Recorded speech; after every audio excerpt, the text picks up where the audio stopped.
여러분 안녕하십니까. 여신도들을 강제로 추행하고 성폭행한 혐의로 재판에 넘겨진 JMS 정명석 씨에게 징역 23년이 내려졌습니다. 70대 후반인 정 씨의 나이를 감안하면 사실상 종신형에 가까운 중형입니다. 피해자 측은 안도의 한숨을 내쉬며 앞으로 이어질 재판에서도 엄중한 판결을 촉구했습니다. 조형준 기자입니다. 여신도 성폭행 혐의 등으로 구속돼 재판에 넘겨진 기독교 복음선교회 총재 정명석 씨에게 징역 23년이 선고됐습니다. 재판부는 정 씨가 피해자들의 녹음 파일이 있는데도 손바닥으로 하늘을 가리려 한다며 15년간 위치 추적 전자장치 부착과 10년간 신상 정보 공개 등도 함께 명령했습니다. 정 씨는 앞서 지난 2001년부터 2006년까지 여신도 4명을 성폭행한 혐의로 징역 10년을 선고받고 복역했습니다. 하지만 2018년 2월 출소한 이후부터 2021년 9월까지 금산 월명동 수련원 등에서 여신도 3명을 상대로 23차례에 걸쳐 성범죄를 저지른 혐의로 다시 법정에 서게 됐습니다. 출소한 지 채 6년도 지나지 않은 정 씨에게 다시 한번 징역형이 선고됐습니다. 정 씨 측이 공정한 재판이 어렵다며 2차례 법관 기피 신청을 내면서 1심 선고가 나오기까지 1년 2개월이 걸렸습니다. 올해 78살인 정 씨 나이를 감안할 때 사실상 종신형에 가까운 높은 형량이 나오자 피해자 측은 안도의 한숨을 내쉬었습니다. 지금까지 버텨준 피해자들이기 때문에 특히나 오늘 중형이 선고된 거에 대해서 만족하고 있는 것 같습니다. 또 앞으로 이어질 재판에서도 재판부의 엄중한 판결을 요구했습니다. 항소심 재판 과정에서도 지금 이 판단이 계속 유지될 수 있도록 저희로서는 노력을 할 거고요. 이날 법원 앞에는 수백 명의 JMS 신도들이 모여 재판이 불공정하게 진행됐다며 정 씨의 무죄를 주장했습니다. 강한 편견에 의해 절차적 정의가 훼손되고 헌법적 원칙까지 무시된 결과라는 점에 대하여 정 씨 측은 재판 내내 혐의를 부인해온 만큼 이번 판결에 불복해 항소할 걸로 예상됩니다. TJB 조형준입니다. 어제 국방과학연구소에서 발생한 폭발 사망 사고와 관련해 경찰과 국가수 등 관련 기관들이 다음 주 합동 감식을 벌입니다. 군과 경찰의 1차 조사 결과 실험동에서 보관하고 있던 40kg짜리 탄두 2개 가운데 1개가 폭발했고 당시 현장에 있던 60대 연구원이 숨진 것으로 확인됐습니다. 경찰은 숨진 연구원이 동료 직원에게 타는 냄새가 나 내부를 확인하겠다며 들어갔다는 진술을 토대로 감식 등을 통해 정확한 폭발 원인을 조사할 예정입니다. 대전 서구 관저동에서 유성구 용계동을 연결하는 도안대로 2구간이 오늘 부분 개통했습니다. 개통 구간은 서구 관저동 원악마을 1단지부터 유성구 용계동까지 1.9km 구간 왕복 4차로로 6에서 10차로는 내년 6월 완전 개통됩니다. 대전시는 이번 개통으로 관저동과 용계동 간의 이동거리 단축은 물론 주변 교차로 교통적체 해소에 큰 도움이 될 것으로 기대하고 있습니다. 도안대로는 서구 관저 내거리부터 유성구, 유성 내거리까지 총 5.7km 구간을 3개로 나눠 1구간과 3구간은 지난 2011년과 2012년 각각 개통했습니다. 대전 관광공사를 시작으로 대전시 산하기관들의 원도심 이전이 본격화되고 있습니다. 원도심 주민들은 경제 활성화를 기대하고 있는데요.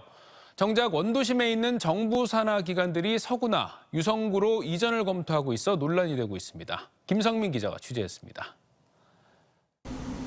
대전관광공사가 93년 대전 엑스포 이후 30년간 이어온 유성구 도룡등 시대를 마감하고 동구로 이전합니다. 공사 부지가 특수영상 전용 스튜디오와 기업 입주 공간 등을 만드는 융복합 특수영상 클러스터 사업지로 결정됐기 때문입니다. 내년까지 이전하는 공사 측은 동구 이전을 계기로 동구 관광자원 발굴과 개발, 홍보 등 원도심 활성화에 기여하게 됩니다. 관광 인프라 구축, 대전역 홍보, 관광 거점 확보를 통해서 대전 관광진흥과 원도심 활성화에 크게 기여할 것이라고 기대됩니다. 유성구 대덕특구내에 있는 대전시 일자리경제진흥원도 옛 충남도청 인근 등 원도심 이전이 검토되고 있고 대전시설관리공단의 원도심 이전 가능성도 나옵니다. 반면 원도심을 벗어나려는 기관들도 늘면서 주민들의 반발이 계속되고 있습니다. 대전 동구 용전동에 있는 대전국토관리청은 정부 대전청사 인근에 건립되는 대전지방합동청사로 입주 의사를 밝히고 이전을 준비 중입니다. 하지만 직원 100여 명이 신도심으로 이전한다는 소식이 전해지자 이전 반대 움직임이 거세지고 있습니다. 국토관리청에서는 이러한 주민들의 여론, 또 동서 균형 발전, 또 원도심 활성화라는 큰 대의를 가지고 이전에 대해서 제고해 주시기를 정말 진심으로 바라겠습니다. 지난해엔 대전 중구 소상공인 시장진흥공단이 유성구 신세계 백화점 옆 엑스포타워로 이전을 검토했다 주민 반발로 무산되는 등 기간 이전에 따라 지역 주민들의 희비가 엇갈리고 있습니다. TJB 김성민입니다. 0세에서 2세까지 자녀가 있는 가정에 매달 30만 원씩 지원하는 대전형 양육 기본수당이 내년에 절반 수준인 15만 원으로 줄어듭니다. 대전시는 열악해진 지방 재정 상황에서 국비로 지원되는 부모 급여와 첫 만남 이용권 등의 시 재정 157억 원을 증액했다며 중복되는 성격의 양육수당 예산을 818억 원에서 430억 원으로 감액했다고 설명했습니다. 이에 대해 지역 맘카페 등 온라인 커뮤니티에서는 대전시의 복지 정책이 저출산 시대에 역행하고 있다는 비판이 나오고 있습니다. 고용노동부 천안지청은 올해 사업장 근로감독 결과 근로자들의 임금을 체불하거나 지연 지급한 사례 744건을 적발했습니다. 또 장시간 근로를 시키거나 임금 명세서에 필수 항목을 누락하는 등 676개 사업소에서 3,505건의 법 위반 사항을 확인해 시정 조치했습니다. 겨울철 대전을 대표하는 명소로 자리 잡은 엑스포 시민광장 꿈돌이 야외 스케이트장이 오늘 문을 열었습니다. 올해는 쇼트트랙 국제규격 아이스링크장에 아이스튜브 슬라이드장까지 마련돼 시민들에게 더욱 큰 즐거움을 선사할 것으로 기대됩니다. 장석영 기자입니다. 감미로운 선율에 맞춰 음반 위에서 대전 세종 피겨스케이트 대표 선수들의 아름다운 공연이 펼쳐집니다. 시원하게 얼음을 가르는 소리와 함께 화려한 터닝과 점프가 스케이트장을 찾은 시민들의 눈을 사로잡습니다. 영하의 날씨 속에서도 스케이트장에는 많은 사람들이 찾아왔습니다. 중무장을 한 채 한동안 신나게 얼음 위를 달리다 보면 강추위에도 땀이 송골송골, 입가엔 웃음이 떠나지 않습니다. 네, 오늘 SNS 보고서 이렇게 오게 됐는데 너무 추웠는데 이렇게 막상 타보니까 너무 덥고 재밌네요. 자주 올 것 같아요. 대전 엑스포 시민광장에 마련된 꿈돌이 야외 스케이트장이 개장식을 갖고 내년 2월 4일까지 운영에 들어갔습니다. 지난 겨울 30만 명이 넘는 방문객들이 찾는 등 명실상부 대전을 대표하는 겨울 명소로 많은 사랑을 받았던 만큼 올해는 더 많은 즐길 거리가 준비됐습니다. 1,800제곱미터 규모의 쇼트트랙 국제규격 아이스링크장을 주무대로 아이들에게 인기 있는 아이스튜브 슬라이드장도 확대 설치됐고 에어바운스까지 마련해 체험 놀이존을 강화했습니다. 버스킹 공연과 DJ 박스, 전문 MC를 통해 신청곡을 들려주고 사연도 소개하고 경품 추첨도 하는 등 다채로운 부대 행사도 진행돼 스케이트 외에도 다양한 즐거움을 선사할 계획입니다. 우리 공사에서는 적정 수용 인원 좀 제한하고요. 그리고 또 편리하게 이용할 수 있는 어떤 방역과 무엇보다 안전에 각별히 신경을 써서 꿈돌이 야외 스케이트장은 월요일 빼고 오전 10시부터 오후 8시까지 운영됩니다. 이용료는 1시간에 1,000원으로 기초생활수급자와 등록 장애인은 무료로 이용할 수 있습니다. TJB 장석영입니다.